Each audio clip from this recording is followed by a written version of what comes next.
الحمد لله رب العالمين والعاقبة للمتقين ولا عدوان إلا على الظالمين. نحمده الله تعالى حق حمده ونشكره حق شكره ونعوذ به من شرور أنفسنا وسيئات أعمالنا. من يهده الله فلا مضل له ومن يضلله فلا هادي له. أشهد أن لا إله إلا الله وحده لا شريك له يضل من يشاء ويهدي من يشاء.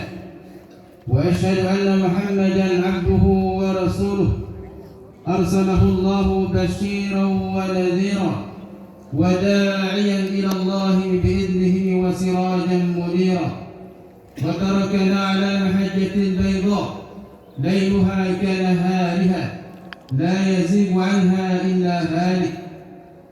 نصلي ونسلم تسليما كثيرا على نبينا محمد صلى الله عليه وسلم وعلى آله وأصحابه ومن سار على نهجه إلى يوم القيامة. أما بعد، أوصيكم وإياي نفسي بتقوى الله، فقد فاز المؤمنون المتقون. وتزودوا فإن خير الزاد التقوى. جعلنا الله وإياكم تحت قوله سبحانه وتعالى بعد نعوذ بالله من الشيطان الرجيم: يا أيها الذين آمنوا اتقوا الله حق تقاته ولا تموتن إلا وأنتم مسلمون. يا أيها الناس اتقوا ربكم الذي خلقكم من نفس واحدة وخلق منها زوجها وبث منهما رجالا كثيرا ونساء. واتقوا الله الذي تساءلون به والأرحام إن الله كان عليكم رقيبا. وقال: يا أيها الذين آمنوا اتقوا الله وقولوا قولا سديدا يصلح لكم أعمالكم ويغفر لكم ذنوبكم، ومن يطع الله ورسوله فقد فاز فوزا عظيما. أما بعد، الله أكبر الله أكبر الله أكبر، لا إله إلا هو الله أكبر. الله أكبر كبيرا والحمد لله كثيرا وسبحان الله بكرة وأصيلا. Hadirin jamaah salat Idul Adha yang dimuliakan Allah Subhanahu wa taala. Kita bersyukur kepada Allah Azza wa Jalla karena di pagi hari yang penuh dengan keberkahan ini, tepatnya di 10 pertama di bulan Dzulhijjah, 10 awal yang disebutkan oleh seorang ulama dari mazhab Syafi'i, Ibnu Hajar Asqalani rahimahullah, adalah hari yang terbaik sepanjang tahun. Dan disebutkan juga Ibnu Rajab Al-Hanbali rahimahullah dalam Lataiful Ma'arif bahwa 10 pertama bulan Dzulhijjah adalah 10 pertama terbaik sepanjang tahun. Maka hadirin, pertanyaannya, dengan apa kita isi 10 pertama ini? Apakah dengan kesia-siaan atau dengan amal soleh? Maka kembali kepada diri kita masing-masing. Kita bersyukur kepada Allah karena kita dijadikan berada di dalamnya. Tentunya sebagai seorang mukmin, kita harus senantiasa mengisi 10 pertama ini dengan memperbanyak amal soleh, ketaatan kepada Allah. Dan juga jangan lupa kita senantiasa memperbanyak doa kepada Allah Subhanahu wa ta'ala, karena di 10 pertama ini doa-doa kita sangat didengar oleh Allah Subhanahu wa ta'ala dan makbul. Salawat dan salam semoga senantiasa tercurahkan buat Nabi Allah Muhammad SAW yang telah memperjuangkan Islam hingga sampai kepada kita. Mudah-mudahan iman dan Islam yang ada di dada kita ini senantiasa menancap sampai kita menghadap Allah Subhanahu wa ta'ala. Hadirin jamaah salat Idul Adha yang Allah Subhanahu wa ta'ala, dari sekian perjalanan Nabi Ibrahim alaihissalam yang dicantumkan di dalam Al-Quran maka kita bisa mengambil ilmu dan pelajaran yang begitu besar. Sebagaimana kata Ibnu Ashur rahimahullah, kullu qissatin min qisasil Quran fihi ilmun wa ibar. Semua kisah yang ada di dalam Al-Quran, di dalamnya ada mengandung ilmu dan pelajaran yang besar bagi umat-umat setelahnya. Apa pelajarannya yang akan kita ambil di pagi hari ini? Pelajarannya adalah bagaimana semangat Nabi Ibrahim alaihissalam dan juga anaknya Nabi Ismail alaihissalam, yaitu semangat menggapai surga Allah Subhanahu wa taala dengan amal ketaatan yang begitu takut dan tunduk kepada Allah Subhanahu wa taala. Lihatlah bagaimana Nabi Ibrahim alaihissalam ketika diperintahkan oleh Allah Subhanahu wa taala untuk menyembelih anaknya tanpa ada kata-kata selain tunduk terhadap perintah Allah Subhanahu wa taala. Jadi hadirin, untuk menggapai surga Allah, kita harus senantiasa menggunakan ketaatan amal saleh kita, dan juga kita harus punya kesabaran dan juga punya keikhlasan di dalam menjalankan perintah Allah Subhanahu wa taala tanpa ada kata-kata sepatah pun terhadap perintah Allah Subhanahu wa taala. Itulah pelajaran yang kita ambil dari Nabi Ibrahim alaihissalam. Dia langsung tunduk dan patuh kepada Allah.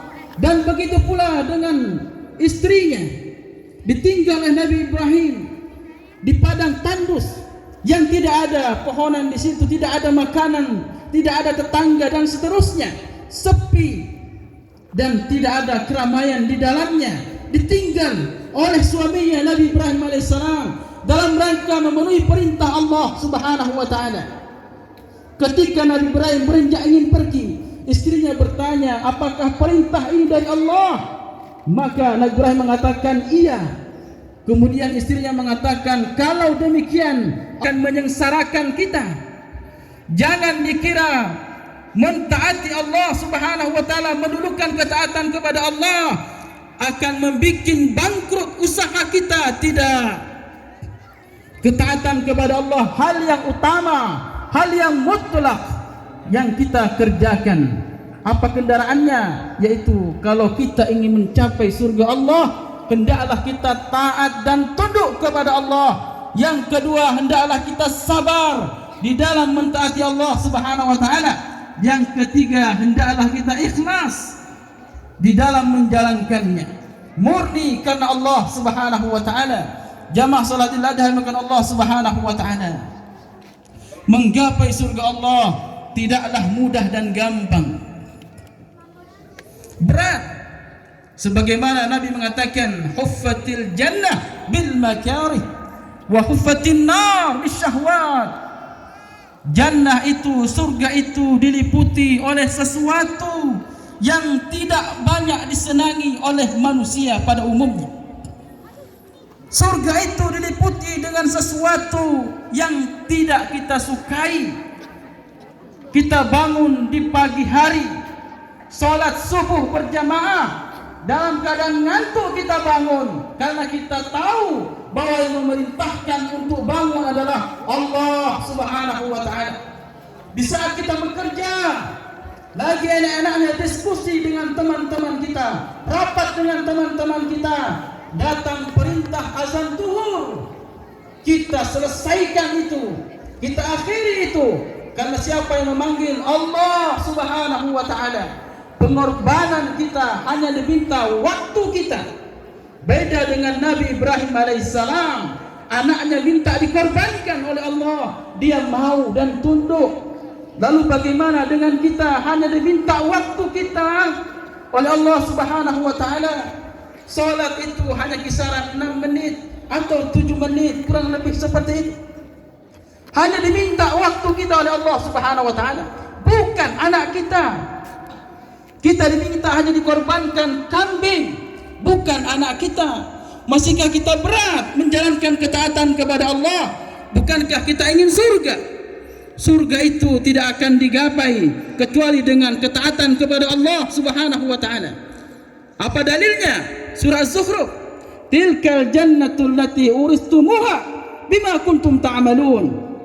Itulah surga yang kami janjikan kepada kalian. Kalian akan memperolehnya dengan apa?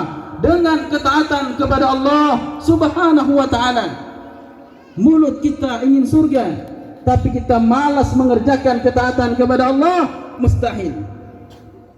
Al-jannah sil'atullahi ghaliyah. Jual beli Allah itu, barang dagangan Allah itu mahal. Ala inna sil'atullahil jannah. Bukankah barang dagangan Allah itu adalah surga? Itu yang harus kita beli dengan amal soleh kita, ketaatan kita kepada Allah Subhanahu wa ta'ala. Maka hadirin, berjuanglah kita dengan menjalankan amal soleh, ketaatan kepada Allah Subhanahu wa ta'ala dengan penuh kesabaran dan keikhlasan. Maka hadirin, ada satu penghalang besar yang menghalangi kita dari masuk kepada surga Allah Subhanahu wa ta'ala. Inilah yang kita khawatirkan hadirin. Penghalang terbesar dan utama yang menghalangi kita dari surga Allah Subhanahu wa ta'ala. Apa penghalang itu? Penghalang itu cuma satu, yaitu maksiat dan dosa kepada Allah Subhanahu wa ta'ala.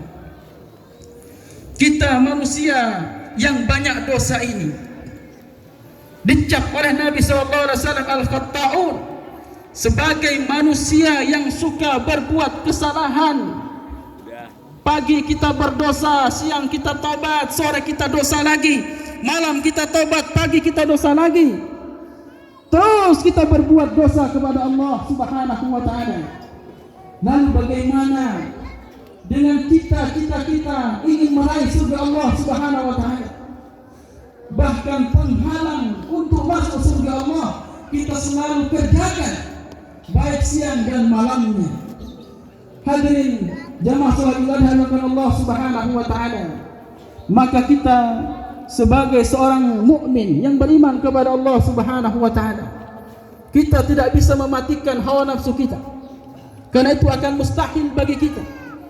Kita hanya bisa melakukan menundukkan hawa nafsu kita dan juga menjaga diri kita dari godaan syaitan agar tidak terjerumus kepada dosa dan maksiat kepada Allah Subhanahu wa ta'ala. Allah tidak membiarkan kita begitu saja. Allah tidak membiarkan kita bergelimang dosa menghadapnya. Allah tuangkan di dalam Al-Quran bagaimana Allah Subhanahu wa ta'ala membimbing kita agar jauh dari penghalang terbesar dan utama ini. Apa yang dijanjikan Allah Subhanahu wa ta'ala? Apa bimbingan Allah Subhanahu wa ta'ala agar membersihkan dosa-dosa kita ini? Yang pertama kata Allah dalam surat Tahrim, hendaklah kita taubat nasuha kepada Allah. Ingat ini hadirin, kita inilah manusia pendosa. Maka yang pertama harus kita lakukan adalah agar kita bersih dari dosa, hendaklah kita taubat nasuha kepada Allah Subhanahu wa ta'ala. Amal soleh kita, kebaikan-kebaikan yang kita lakukan tidak akan mampu menghapus dosa besar kita, kecuali hanya taubat nasuha kepada Allah Subhanahu wa ta'ala. Apa kata Allah dalam Quran? Ya ayyuhalladzina amanu tubu ilallahi taubatan nasuha asa rabbukum an yukaffira ankum sayyi'atikum wa yudkhilakum jannatin tajri min tahtiha al-anhar. Wahai orang-orang yang beriman, bertobatlah kalian kepada Allah dengan taubat nasuha. Allah katakan taubat nasuha. Asa rabbukum an yukaffira ankum. Kalau kita taubat nasuha, apa kata Allah setelahnya? Allah akan mentokkan kesalahan-kesalahan kita. Kata para ulama tafsir, Syekh Utsaimin rahimahullah mengatakan kata sayyi'at itu mengandung dua makna. Yang pertama adalah dosa kecil kita, yang kedua adalah dosa besar kita. Akan diampuni oleh Allah Subhanahu wa ta'ala selama kita mau datang kepada Allah dengan taubat yang sebenar-benarnya. Setelah dosa kita diampuni oleh Allah Subhanahu wa ta'ala, baru Allah mengatakan wa yudkhilakum jannah, barulah layak kita masuk dalam surga Allah Subhanahu wa ta'ala. Artinya hadirin, selama dosa itu ada dalam diri kita, maka tidak layak bagi kita untuk masuk surga Allah Subhanahu wa ta'ala. Kita punya dua pilihan. Apakah dosa kita ini dibersihkan di akhirat? Apa yang dibersihkan di dunia ini? Maka sebagai orang yang beriman kepada Allah, punya akal yang cerdas, maka mintalah kepada Allah semenjak kita masih hidup di dunia ini agar dibersihkan dosa-dosa kita selama kita masih hidup di dunia kepada Allah Subhanahu wa taala. Kata Imam Al-Baghawi rahimahullah, apa taubat nasuhai? Kata beliau, ayyatuba summa la ya'uda ila dhanbi kama la ya'uda al-laban ila dhar'i. Hendaklah dia kembali kepada Allah dan jangan mengulangi dosanya, dan jangan kembali kepada dosa sebagaimana tidak bisa kembalinya air susu ke tempat keluarnya semula. Begitulah tobat kita yang sebenarnya, hadirin. Inginkah kita dihapus dosa kita oleh Allah Subhanahu wa taala? Peganglah kata-kata Imam Al-Baghawi rahimahullah. Lalu bagaimana dengan orang yang kecanduan dosa, tidak lepas dari dosa? Maka sekali dia berbuat dosa, maka segeralah bertobat kepada Allah Subhanahu wa taala. Segera bertobat kepada Allah. Jangan tunda tobat kita. Tobat kalau ditunda akan menimbulkan dua dosa.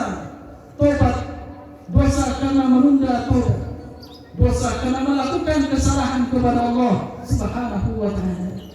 Maka media yang satu ini, tobat yang sebenar-benarnya kepada Allah ini harus kita jalankan dalam kehidupan kita, hadirin. Jangan sampai kita tidak tahu caranya, bagaimana bimbingan Allah Subhanahu wa taala. Kita selalu melanggar Allah, namun tidak tahu cara jalan kembali kepada Allah, maka kita akan merugi dunia dan akhirat kita. Lalu dengan cara apa lagi Allah Subhanahu wa taala membersihkan dosa kita? Dengan memperbanyak amal saleh. Apa kata Allah dalam Quran surah Hud? Innal hasanat yudhibna sayyi'at. Sesungguhnya kebaikan-kebaikan kita, amal saleh kita akan merontokkan dosa-dosa kita. Setelah kita tobat kepada Allah, maka perbanyaklah amal saleh. Bukan hanya mengandalkan tobat, tetapi perbanyaklah amal saleh kita. Terutama di 10 pertama bulan Dzulhijjah ini. Apa yang kita lakukan untuk Allah Subhanahu wa taala? Apa yang sudah kita korbankan untuk Allah Subhanahu wa taala? Maka di sana banyak amal saleh yang harus kita lakukan. Ingat hadirin, amal saleh kita itu murni karena Allah Subhanahu wa taala. Maka dengan sebab itu kesalahan-kesalahan kita akan diampuni oleh Allah Subhanahu wa taala. Lihatlah bagaimana Umar bin Khattab radhiyallahu anhu, tidaklah ada satu tempat di mana aku berbuat maksiat, kata beliau, melainkan aku akan berbuat kebaikan di dalamnya, di tempat yang sama. Maka ketika ada kesalahan, cepat-cepatlah menghapusnya dengan kebaikan-kebaikan kita. Jangan tunda amal saleh kita, karena amal saleh kita adalah media cara Allah Subhanahu wa taala menghapus dosa-dosa kita. Lalu dengan cara apa lagi Allah Subhanahu wa taala menggugurkan dosa kita ini? Kita diberikan musibah oleh Allah, diberikan ujian oleh Allah Subhanahu wa taala. Diberikannya kita musibah ini dalam rangka merontokkan dosa kita. Selama kita bersabar atas musibah, maka Allah akan menggugurkan dosa kita. Namun banyak manusia lupa aturan mainnya. Ada yang dikasih musibah oleh Allah, lalu dia bersabar 1 bulan setelahnya, itu tidak bisa. Kesabaran yang menggugurkan dosa kita adalah kesabaran yang kita lakukan inda sadmatil ula. Ketika hentakan pertama kali musibah itu datang kepada kita, maka hendaklah kita langsung bersabar, menerima ketetapan Allah Subhanahu wa taala, bukan bersabar 1 bulan setelahnya, apalagi 1 tahun setelahnya, maka tidak ada guna kesabaran kita. Begitulah seni dalam kesabaran, harus disabarkan terlebih dahulu. Sabar dalam menghadapi musibah Allah Subhanahu wa taala, karena ketetapan itu dari Allah. Kata Nabi sallallahu alaihi wasallam, la yazalul bala bi mu'minin wa mu'minah fi nafsihi wa malihi wa waladihi hatta yalqa Allah wa ma alaihi khati'ah. senantiasa kalian akan diberi ujian musibah oleh Allah Subhanahu wa ta'ala berkenaan dengan harta kalian, jiwa kalian, anak-anak kalian, sampai kalian datang menghadap Allah dalam keadaan tidak membawa dosa sama sekali. Hadirin jamaah sallallahu Allah Subhanahu wa ta'ala, maka tanamkanlah sebagai kepala keluarga yang hadir di pagi hari ini, tugas kita hanya satu, menggiring anak dan istri kita menuju surga Allah Subhanahu wa ta'ala. Kalaupun ada pelanggaran di rumah tangga kita, maka tugas bapak-bapaklah mengingatkan istrinya dan anak-anaknya jangan melanggar Allah Subhanahu wa ta'ala. Qu anfusakum wa ahlikum nar, jagalah diri kalian wahai bapak-bapak dari neraka Allah dan juga keluarga kalian, maksudnya istri dan anak-anak kalian. Kalau kita menginginkan surga, berkumpul nanti di surga dengan istri dan anak kita, maka jagalah dia dari neraka Allah, dari maksiat dan dosa kepada Allah Subhanahu wa ta'ala. Hadirin, tiga ini adalah merupakan senjata utama kita ketika kita sedang dalam keadaan dosa kepada Allah.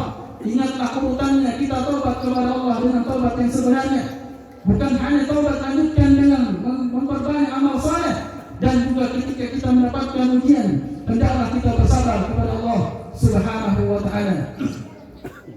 Jamaah salatul adab Allah Subhanahu wa ta'ala, maka di pagi hari ini Khotib mengingatkan sekali lagi bahwa pelajaran yang bisa kita ambil dari Ibrahim alaihissalam, semangat beliau dalam meraih surga Allah Subhanahu wa ta'ala, maka kita sebagai umat Muhammad sallallahu alaihi wasallam tentunya kita patut dan meniru semangat beliau dalam menggapai surga Allah dengan menjalankan ketaatan dengan setunduk-tunduknya kepada Allah, dan juga bersabar dalam menjalankan ketaatan itu, dan juga ikhlas menjalankannya.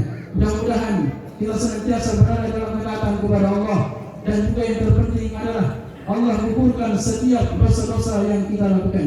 Marilah kita berdoa kepada Allah Subhanahu wa ta'ala, mudah-mudahan amal saleh kita diterima di sisinya dan dosa-dosa kita diampuni oleh Allah Subhanahu wa ta'ala. Inna Allah wa malaikatahu yusalluna 'alan nabi ya ayyuhalladzina amanu sallu 'alaihi wa sallimu taslima. Allahumma ighfir lil muslimina wal muslimat wal mu'minina wal mu'minat al-ahya'i minhum wal amwat innaka sami'un qaribun mujibud da'wat ya qadiyal hajat. Allahumma arina al-haqqa haqqan warzuqna ittiba'ah wa arina al-batila batila warzuqna ijtinabah. Allahumma habbib ilayna al-iman wa zayyinhu fi qulubina wa karrih ilayna al-kufra wal fusuqa wal isyan waj'alna min ar-rashidin. Allahumma la tada' fi maqamina hadha dhanban illa ghafartah wa la daynan illa qadaytah wa la maridan illa shafaytah wa la mu'siran illa yassartah wa la hajatan min hawaiji dunya illa qadaytahu ya arhamar rahimin. اللهم أصلح لنا ديننا الذي هو عصمة أمرنا وأصلح لنا دنيانا التي فيها معاشنا وأصلح لنا آخرتنا التي إليها معادنا واجعل الحياة زيادة لنا في كل خير واجعل الموت راحة لنا من كل شر. اللهم إنا نسألك سلامة في الدين وعافية في الجسد وبركة في الرزق وتوبة قبل الموت ورحمة عند الموت ومغفرة بعد الموت. اللهم هون علينا في سكرات الموت والنجاة من النار والعفو عند الحساب. ربنا هب لنا من أزواجنا وذرياتنا قرة أعين واجعلنا للمتقين إماما. ربنا لا تؤاخذنا إن نسينا أو أخطأنا. ربنا ولا تحمل علينا إصرا كما حملته على الذين من قبلنا. ربنا ولا تحملنا ما لا طاقة لنا به واعف عنا واغفر لنا وارحمنا أنت مولانا وانصرنا على القوم الكافرين. اللهم انصر المسلمين المظلومين المستضعفين في فلسطين. اللهم انصرهم نصرا عزيزا. اللهم عليك باليهود الظالمين. اللهم شتت شملهم ومزق جمعهم وزلزل أقدامهم وقلل عدلهم وألقى في قلوبهم رعبا إنك على كل شيء قدير. ربنا آتنا في الدنيا حسنة وفي الآخرة حسنة وقنا عذاب النار.